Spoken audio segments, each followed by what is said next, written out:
Okay, one of people's biggest fears is zippers. And I know I was the same. When I first made bags, I would do anything to avoid putting a zipper either in the top or inside.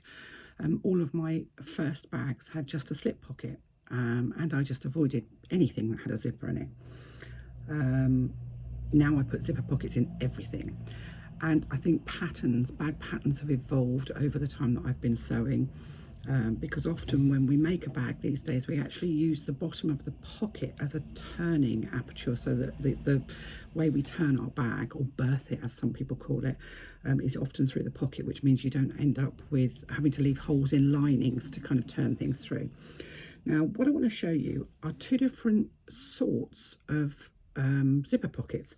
The first is what I would normally consider to be it's an outdated method of doing a zipper pocket. It's the method that was in all of the patterns when I first started making bags, and because there's an awful lot of patterns out there that are older, it's still in a lot of bag patterns.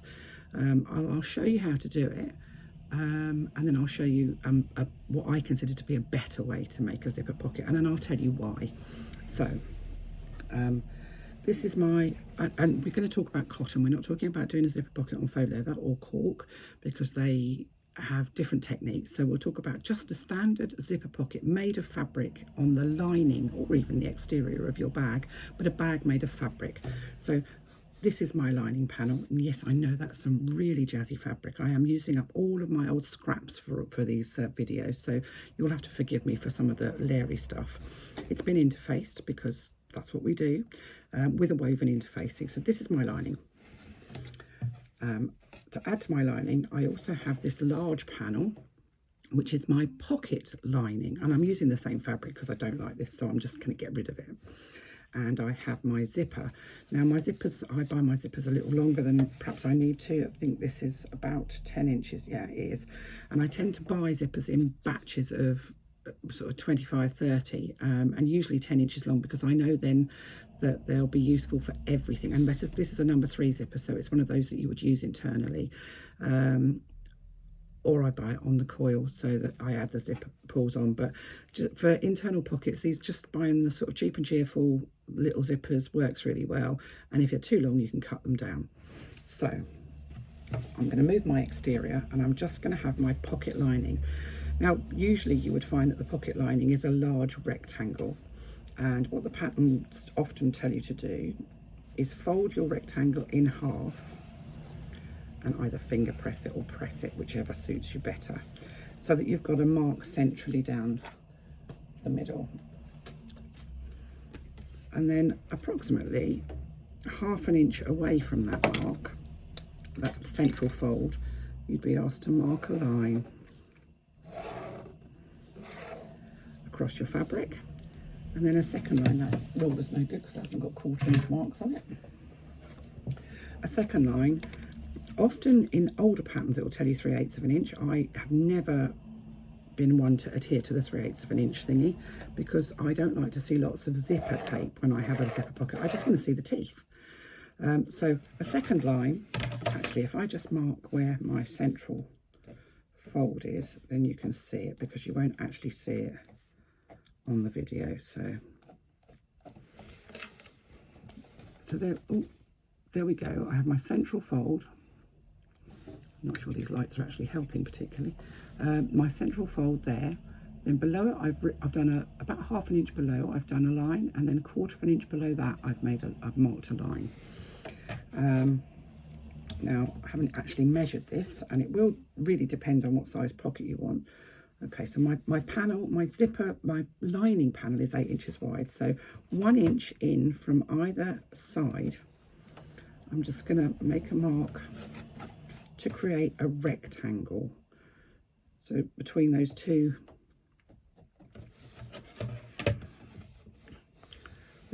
lines, so now I've created a rectangle. Now I'm going to do a line that is central down the middle of that rectangle. A lot of marking out.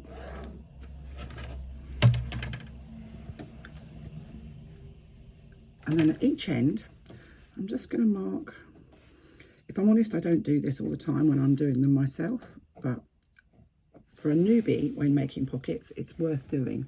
I'm just going to mark a little triangle at each end, and that triangle is probably about just over ½ an inch from the point to the exterior points, and the exterior points come to the bottom points of the triangle rather come to the exterior corners of our rectangle. So let's get rid of that and get rid of that. So I've now got my nice lining piece, and I want to make my pocket. So what I'm going to do is I'm going to lay my fabrics right side together. So this is my pocket lining and my lining, main lining in my bag. I'm going to lay it right sides together. Usually it will tell you whereabouts to lay it. So you can see that's laid on there right sides together. If you want to pin it, then do so. And now I'm just going to stitch down both long sides of that rectangle.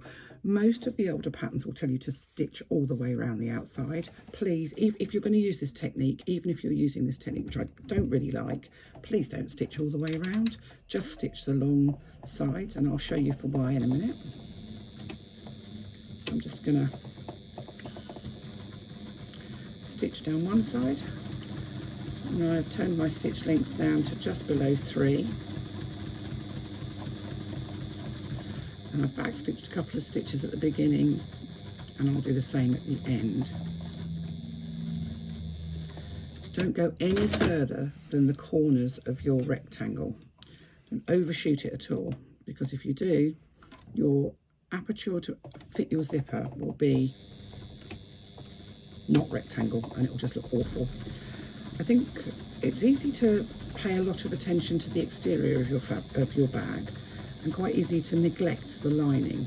And yet, as the user of the handbag, which is the bit that you see most of, you carry it around your body or whatever, but you're the person that's always looking inside. So you really do want the inside of your bag to look good. So there we go. I've stitched down both sides, and I've got a funny feeling my bobbin has just run out. So let me just, oh no, it hasn't, I lie. My bobbin thread is navy blue. Not ideal, but it's going back in because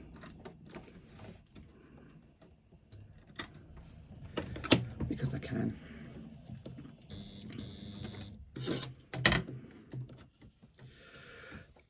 Excuse me. So I've now done a line of stitching on both across the top and the bottom of my rectangle. You'll notice my pocket lining is also interfaced. I'm now just going to fold that in half and use my scissors to just make a small cut. If I open that up and I'll stick my finger through it, you can see I've just made a small cut along that central line.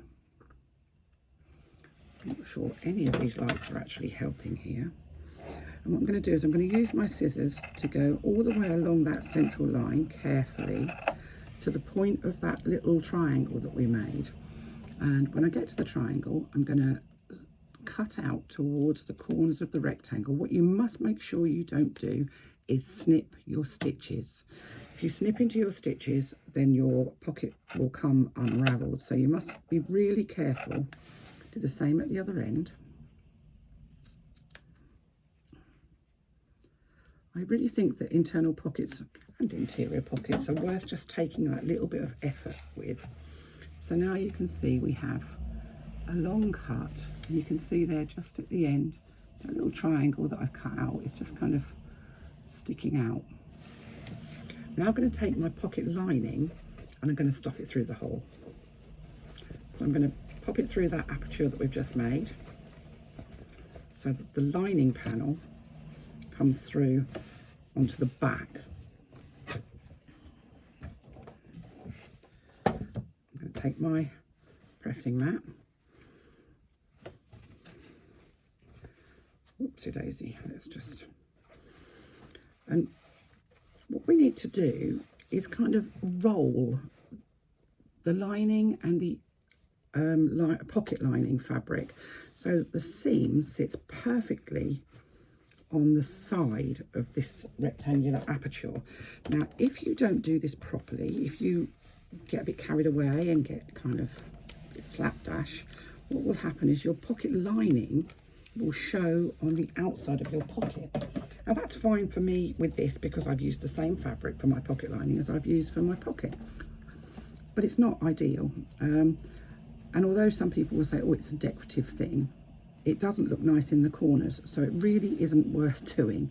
If you want to make a decorative pocket, make a double welt pocket, and that is an entirely different video. Those of you that have come from dressmaking will probably know what a welt pocket is. It's used in tailoring. Think about the pockets that you see on gentlemen's waistcoats. So we're just gonna, once I've got that rolled behind, we're going to give it a good press, making sure that the corners sit nice and neat.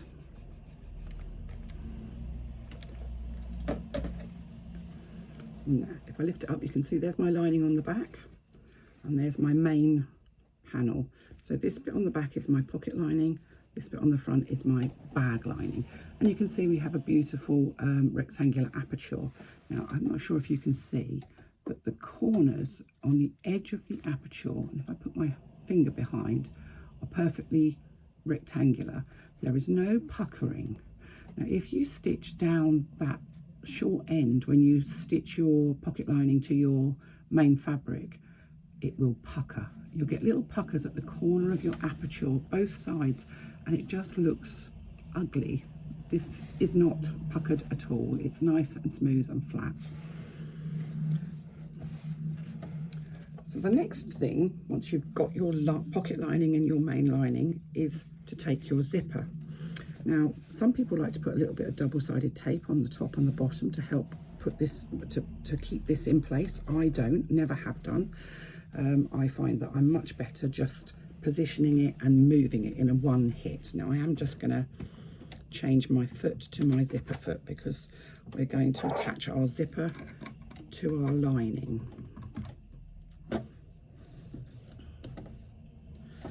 So I'm going to put my zipper down. I'm putting it on my pressing mat, but it doesn't need to be, with the zipper pull facing upwards. My zipper is too long for the aperture. I have a 6-inch aperture and I have a 10-inch zipper, so I can kind of fiddle around with it. And I'm just going to lay my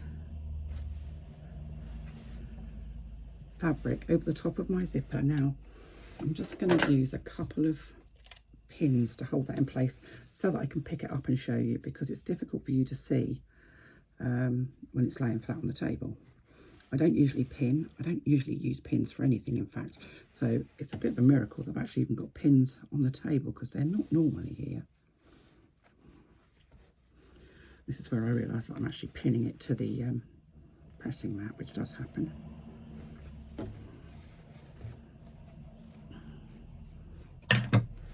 Okay. So I think you can see there that the zipper is now fitted perfectly within that aperture. You want the teeth of your zipper to sit centrally. You obviously have to orientate it to the direction that you want the zipper to open. So if you're left-handed, you might want it the opposite way around to me. Once you've got it, your zipper in place, you're just going to move it over to your machine and you're going to top stitch all the way around the outside to fit your zipper into that aperture.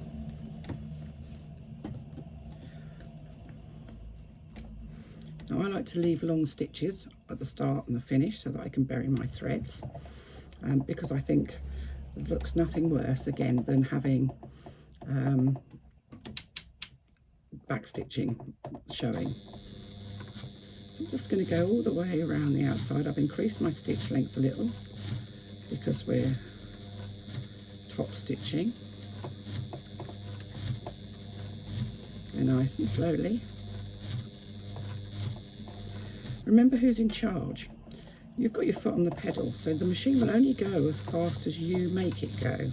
I know some machines are not quite as sensitive as others, and some I have had a couple of machines where you literally put your foot down and it goes at 90 miles an hour, so you're driving like Stirling Moss. It doesn't seem to have a slow. For most modern machines, the foot pedal is nice and sensitive. And a lot of these swanky new machines have speed controls on them. My speed control is my foot. If I take my foot off the pedal, I go slower. Simple. It's a bit like driving a car. I have a speed limiter on my car. God help me if I did. When you get to the end, you're going to come down and over those zipper teeth. Now go slowly,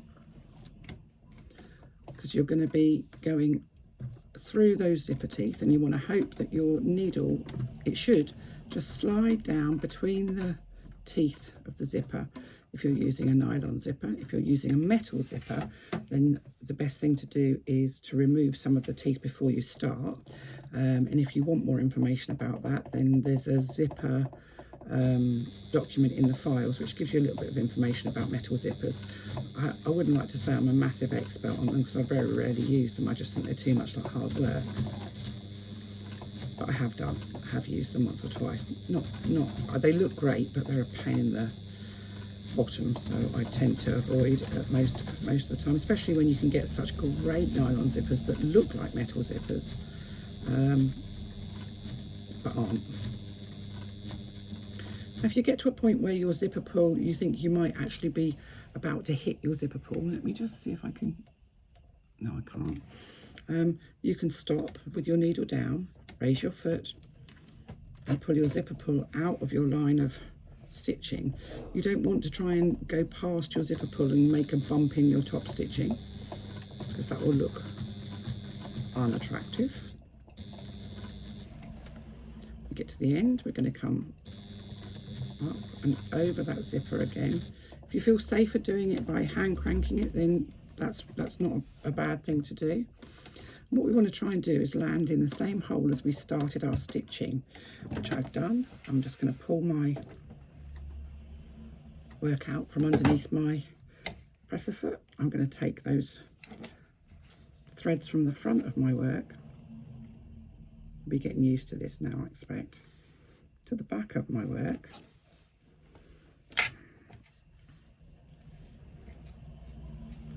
Have I got both of them? No, I haven't. I've missed one. Using a self-threading needle.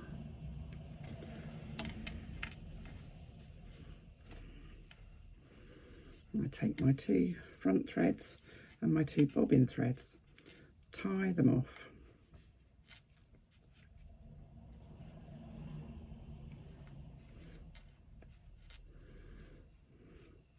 And you can either trim them off or you can bury them within the lining of your pocket. Now at this point, because my zipper is too long, I'm just going to trim off my zipper tape, the excess zipper tape, because I don't need that. And you can see that your zipper is now fully attached. So we pull the top part of our pocket lining over so that it matches up with the bottom part. So you can see there that there's the two parts of the pocket lining and they're now right sides together.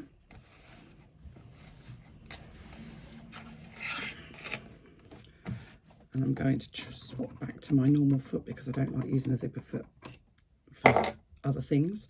I'll use a Teflon foot for everything, but I won't use a zipper foot for anything unless it's necessary. I don't like zipper feet much.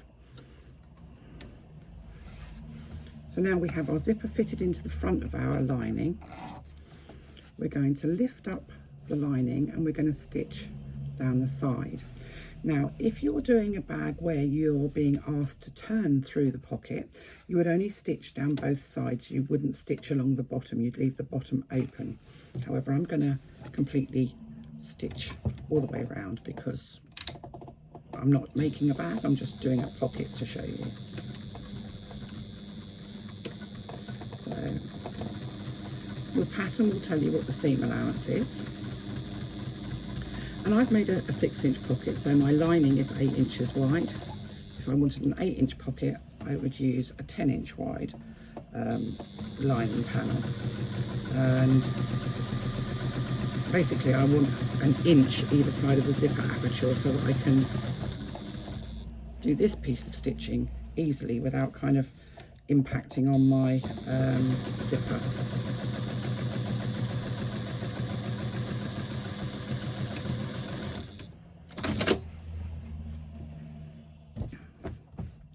Once you've done it, I'm caught on the arm of my chair.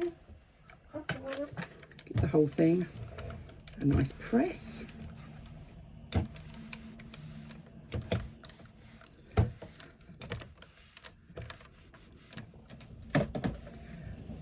then you have a perfectly nice zipper pocket. You can see the back, that's your lining for your zipper pocket. My issue with this technique, and this is still available in a lot of patterns, is this. Inside of your pocket, you can see the zipper tape on both sides.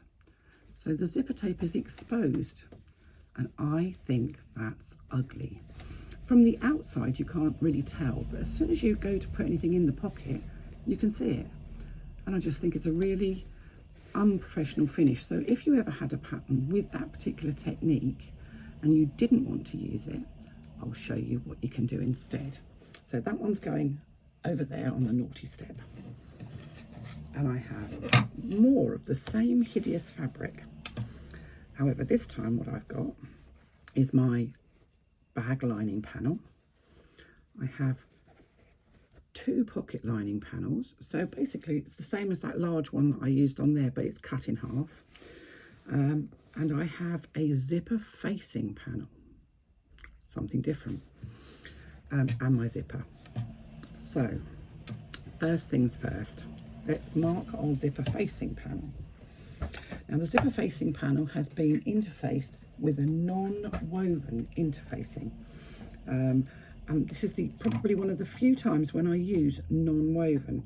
And I have to say, I didn't used to use non-woven. It wasn't until the lovely Trudy, who is our leader, whatever you want to call her, said, have you ever tried it with non-woven? And I said, no. She said, it's much easier. And from that point on, I've been a convert. So in this instance, we're going to do a line centrally. And this zipper facing panel is 2 inches wide, plus whatever size you want your zipper aperture. So we're going to say 6 inches again. This is actually, it's a little bit more than 8 inches, but it needs to be at least 1 inch wider on either side to give you wiggle room to actually do your stitching. So I've done a line centrally across the middle that's 1 inch away from, well, either of the long sides because it's 2 inches wide. And then I'm going to do another line that's 1/8 of an inch below and 1/8 of an inch above, again to give me that 1/4 inch aperture, because I don't like to see big amounts of zipper tape. Zipper tape's ugly unless you've got really fancy zipper tape. So some of these zipper tapes have got the most amazing designs on them these days. So I'm just going to fold that in half to find the center, and I'm going to make a mark that's 3 inches from that center line. Oh, that's not 3 inches. Come on, Christine. So I'm just marking the center, 3 inches either side, to give me that rectangle, the same rectangle as we had on our first pocket technique.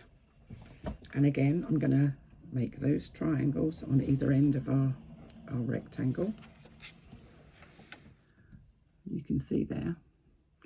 Now you can buy something called a zipper template, an acrylic zipper template, which is a large lump of plastic acrylic that has holes that are cut. So you literally just place it in position and go round.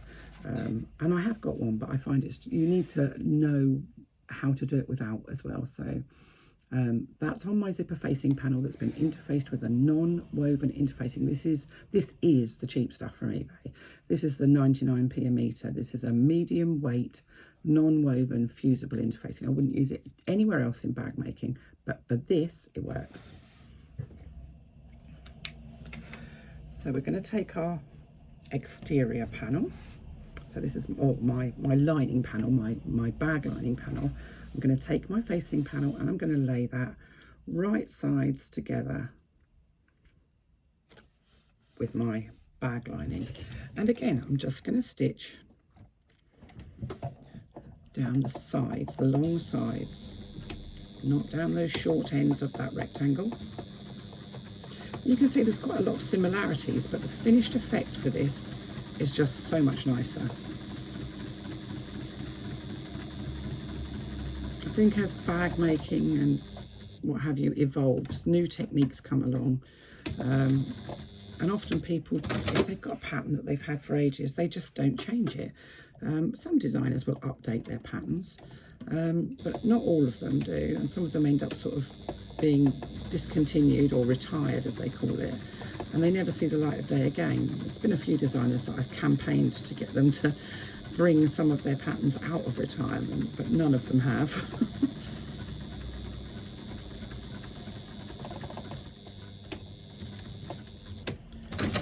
So there we are. I've stitched down both sides, but not those short ends of my rectangle. Again, I'm going to fold it in half and just make a small cut in the center on that center line, and then I'm just going to continue on to where those triangles are and out to the stitching, being careful not to cut into the stitching.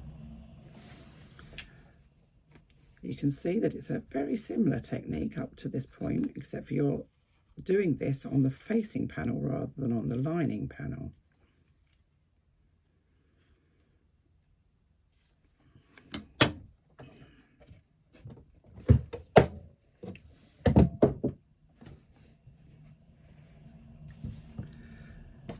Now I'm going to, so I've created that aperture and I've got those little tiny triangles at each end. I'm going to push my facing panel through my lining panel to the reverse in exactly the same way as we did with the lining on the first technique, but obviously this piece of fabric is not nearly so big. And I'm going to finger press the sides, making sure that I roll them between my fingers so that the facing panel is behind the lining. We don't want any of the facing panel to show on the front. It's worth taking that little bit of time to make sure that you get this right. And using the non-woven interfacing means that you've got it's almost papery. So it makes it easier to fold behind and you get a nice crisp edge on your zipper aperture, which I really like. I think it's a really smart look. So just do one side at a time. So rolling the facing and the lining fabric so that you get the facing goes right behind the lining. You don't want to see any of the facing fabric on the front.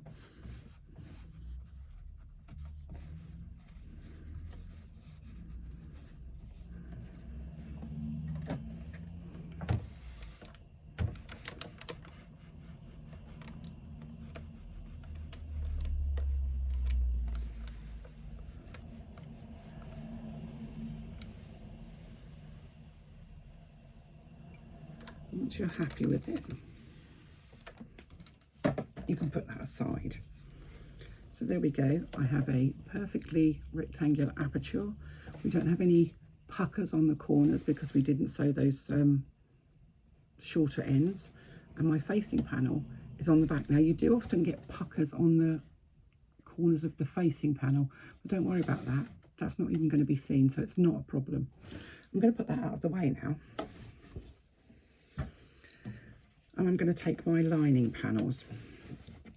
I'm going to take my first lining panel. I'm going to lay my zipper right side up on top of my lining panel. Now my zipper is much longer than my lining panel, and that's not a problem. I can cut it down the same as I did before.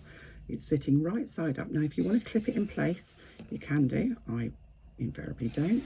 Take it to your machine and stitch across that top edge on the side of the zipper using a scant 1/4 inch seam allowance. Scant 1/4 inch is just less than 1/4 inch. It's a bit of a non-exact measurement actually, and for some people their scant 1/4 inch will be bigger than others. It rather depends on how you define scant, but as long as it's not too small, you'll be fine.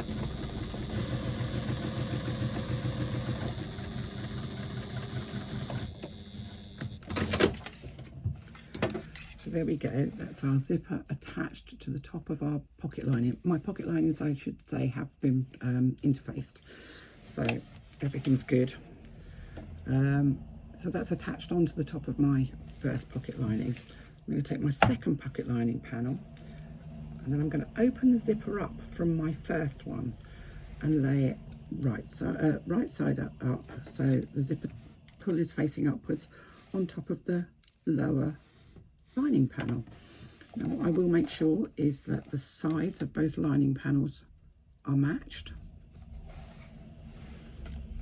and then clip in place, or don't, as the case may be, and I won't because I don't, and stitch along the other side of the zipper to attach the zipper to the second lining panel. Again, scant 1/4 inch seam allowance. Back stitch a couple of stitches at the beginning and the end to make sure that your stitching's secure.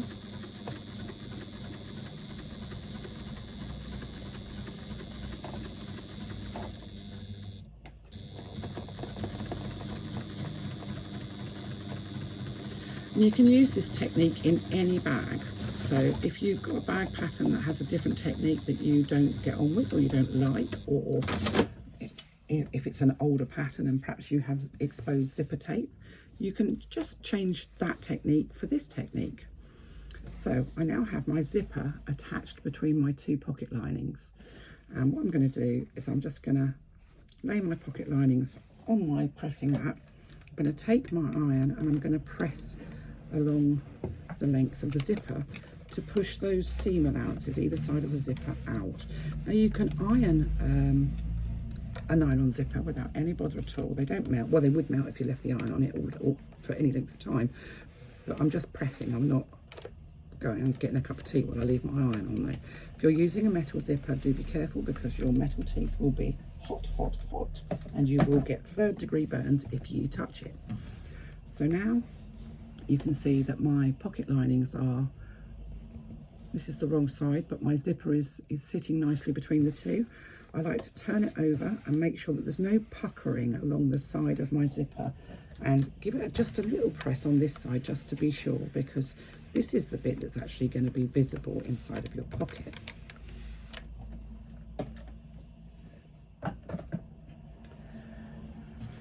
So let's get rid of the pressing mat because I don't need that bit now. And we're going to turn our pocket linings over. Now if your zipper is longer, as mine is, make sure that your zipper head is within the 2 pocket linings, and I like to just do a couple of stitches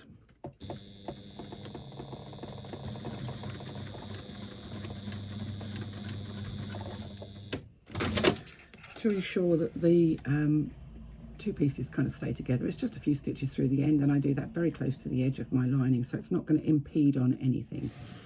So take your lining panels with your zipper pull facing upwards again,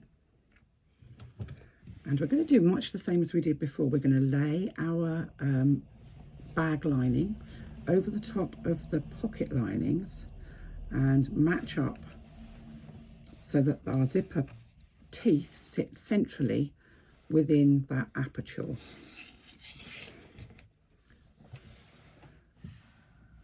I think you can probably see that, I don't know, but they are there. Now if you wanted to put a little bit of double-sided tape down either side of the zipper or a little bit of Fabri-Tac, you can do. I just don't. It's just not something I've ever done. I avoid using double-sided tape if I possibly can because I just don't like the stuff. I get into a terrible mess with it. So it's just not worth the hoo-ha for me. Again, bring your threads from the bottom up so that you can bury your threads at the end. And we're going to, again, top stitch around our zipper.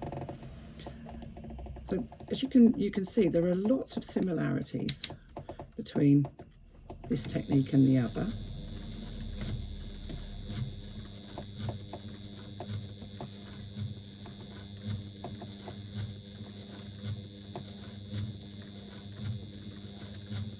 Now if you were doing this on the exterior of a bag and you were using a number 5 zipper, you would have to make the aperture bigger.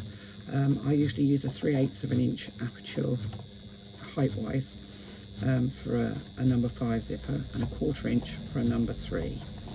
If you choose to make a bigger one, if you've got a really fancy zipper with spectacular zipper tape, you could make your aperture as much as 1/2 inch so that you actually show off your zipper tape, so it becomes a feature.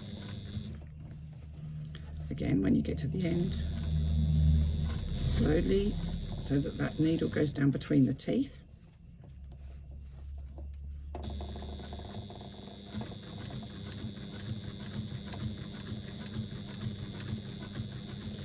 and I top stitch around my zipper using an 1/8 of an inch seam allowance. You could use a little larger if you wanted to, but I think it looks nice doing it quite tight to the zipper.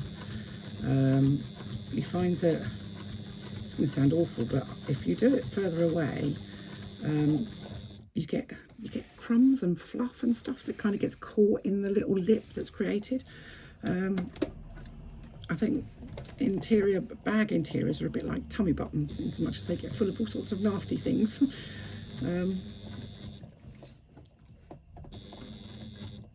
Right, so I've gone back to where I started, back into the same hole, and again I'm going to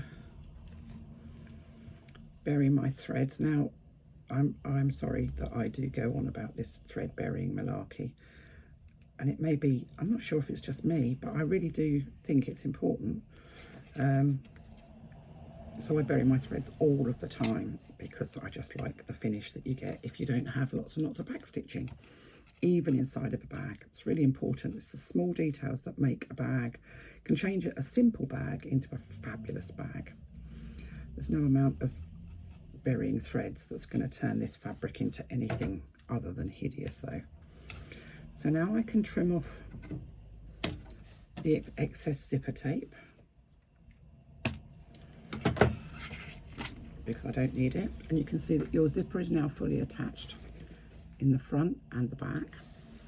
What I'm going to do is I'm going to take my lining, my pocket lining, and I'm going to fold it down so that the two pocket linings are sitting together. Now what you will find is that one side will be longer than the other, so trim off that little bit of excess.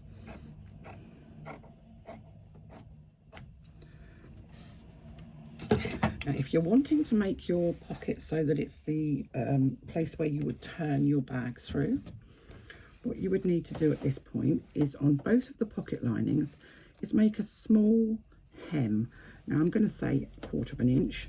If I do this, I don't measure, I just eyeball and press and make a hem on both lining pieces to the wrong side. So it's wrong sides together. I'm going to do one, and then I'm going to just fold the other one under so that I've got the two folded edges on the bottom of my pocket. I'm just going to lift that top one up so I can make sure that the bottom one is pressed. Oops. I'm doing this back to front, which isn't helpful, but it's so that you can see what I'm doing. Let's get rid of my zipper foot.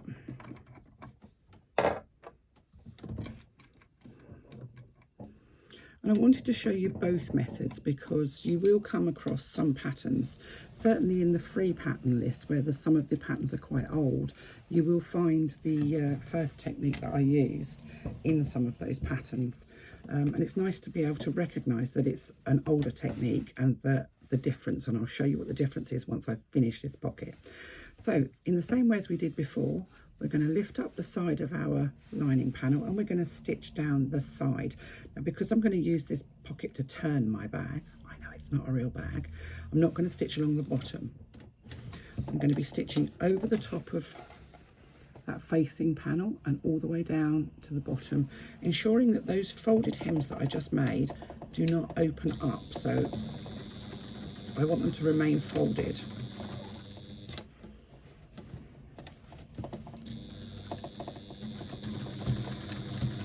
Your pattern will tell you what the seam allowance is for this.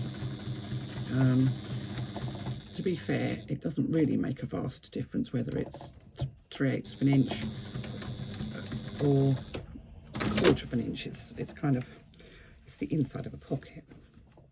So I'm going to go to the other side, pull the main fabric out of the way.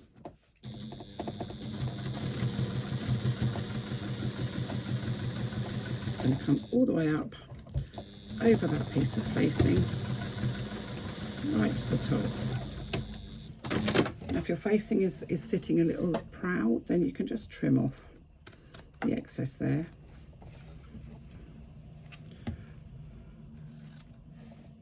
You don't need that. I am going to press the front of it. There's no such thing as no such thing as excessive pressing. All pressing is good. And actually pressing before you make your bag, if you press your lining, then means you don't have quite so much to do once you've actually got it in the bag, because pressing a bag once it's completed is quite a challenge sometimes. Depends how big the bag is, of course. So there we go. So now we have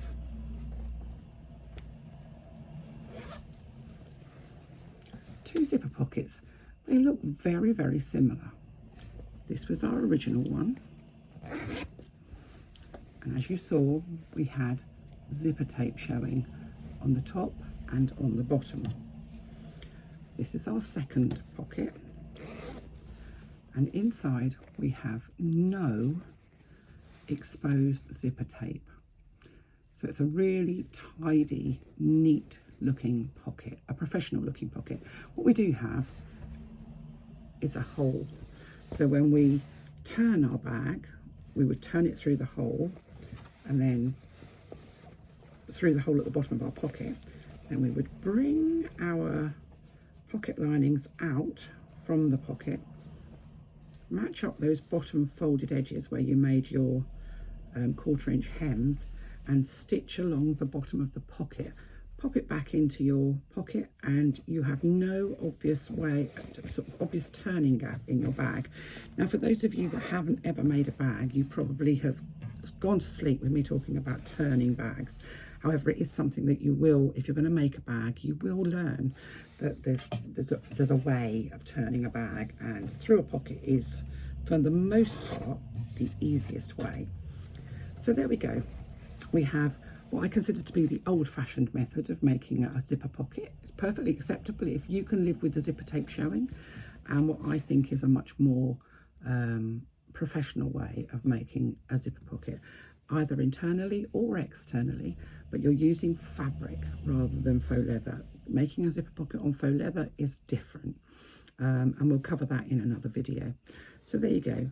Basic zipper pockets. Have a go, ladies. Don't be frightened of zippers, because really, once you've mastered the first one, you'll never look back. You'll be putting zippers in everything. Take my word for it. I've been there, I've done it.